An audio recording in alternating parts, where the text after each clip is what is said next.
টেলিভিশনের অত্যন্ত জনপ্রিয় এক রিয়েলিটি শোয়ের অডিশনকে ঘিরে বিতর্কের দানা বেঁধেছে হুগলির চুঁচুড়ায়। রিয়েলিটি শোয়ের নাম দিদি নাম্বার ওয়ান, যার সঞ্চালিকা খোদ তৃণমূল প্রার্থী রচনা বন্দ্যোপাধ্যায়। ভোটের আগে এই ধরনের অডিশন ভোটারদের প্রভাবিত করতে পারে এবং সেটি নির্বাচনী বিধি উল্লঙ্ঘন করেছে, এমনই অভিযোগ তোলেন বিজেপির প্রার্থী লকেট চট্টোপাধ্যায়। রচনা বন্দ্যোপাধ্যায় অবশ্য সেই দাবি নস্যাৎ করে বলেন, লকেটের অপপ্রচারে কান না দিতে। 4 দিন পর হুগলিতে ভোট, তার আগেই চুঁচুড়ার রবীন্দ্রনগরের দেবদাসতলার একটি স্টুডিওতে সকাল থেকেই ভিড়। মহিলারা লাইন দিয়ে দাঁড়িয়ে নাম নথিভুক্ত করাচ্ছেন। রচনা বন্দ্যোপাধ্যায়ের ছবি দিয়ে দিদি নাম্বার ওয়ান সিজন 9-এর অডিশন চলছে বলে হোর্ডিংও লাগানো। আজকে রবীন্দ্রনগর পেট্রোল পাম্পের কাছে দিদি নাম্বার ওয়ানের অডিশন চলছে এবং এখানে আমার কাছে কিছু ভিডিও এসছে। ভোটারদেরকে তৃণমূলের জন্য ভোট চেয়ে দিদি নাম্বার ওয়ানের সুযোগ করে দেওয়ার ব্যবস্থার কথা বলা হচ্ছে। আপনারা ভেবে দেখুন, মানে তৃণমূল কতটা ফেক। দিদি নাম্বার ওয়ানের সাথে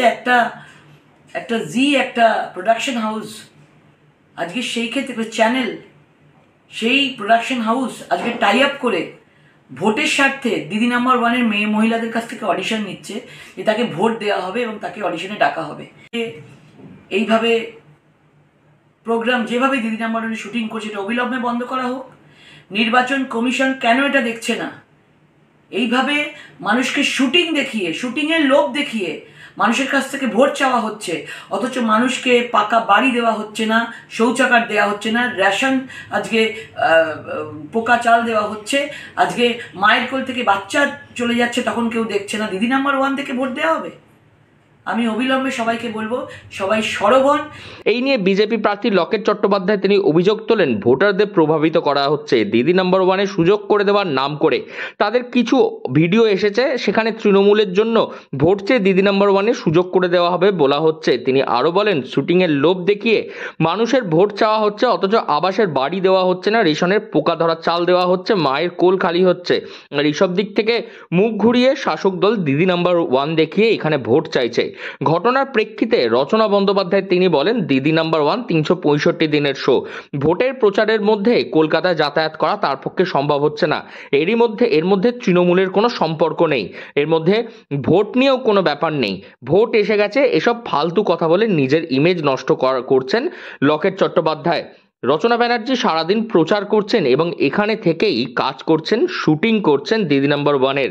আর সেই শুটিংয়েরই কাজ চলছে, সেখানে কোনো অডিশন হয়নি, এমনই জানিয়েছেন হুগলির তৃণমূল প্রার্থী রচনা বন্দ্যোপাধ্যায়। এখানে নাকি বলা হচ্ছে যে তৃণমূলকে ভোট দিলে দিদি নাম্বার ওয়ানে নিয়ে যাওয়া হবে। সব মিথ্যে কথা, সব মিথ্যে প্রোপাগান্ডা করছে, এসব কিচ্ছু নয়।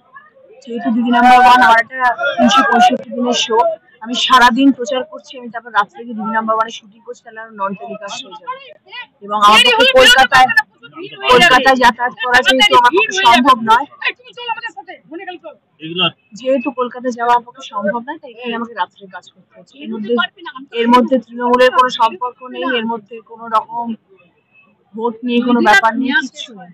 সব বাজে কথা বলতে বারণ করুন। ভোট এসে গেছে, এখন আর এসব ফালতু কথা বলে নিজের ইমেজ ক্রিয়েট করার দরকার নেই। মানে আপনি কি বলছেন যে তাহলে এখানে ওই ধরনের কোনো ঘটনা? কিচ্ছু নেই, নর্মাল ভাবে আমাদের কাজ হচ্ছে, কারণ আমাদের টেলিকাস্ট সরাতে হবে এবং আমি রাত্রিবেলা কাজ করছি, সারাদিন প্রচার করা।